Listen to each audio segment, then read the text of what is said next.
This tutorial shows how to navigate the site on a desktop computer. When browsing the site on a mobile device, click on the menu icon in the top left corner of your screen, and then on the full site link towards the bottom of your screen to access all site features. How to add a program that is not yet open for registration to your Save for Later. Then on registration day, you can quickly retrieve and register for your saved activities. Start by searching the activity you would like to register for.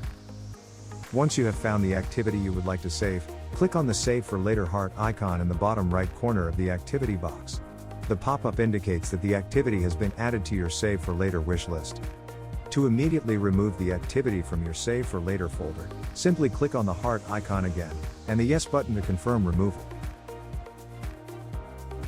To retrieve the items you saved for later, click on the My Save for Later link in the top right corner of your page. Once in the folder, you can either remove the items by clicking on the heart icon, or complete the registration process on registration day by clicking on the Enroll Now button. For more tutorials, visit westvancouverec.ca/tutorials.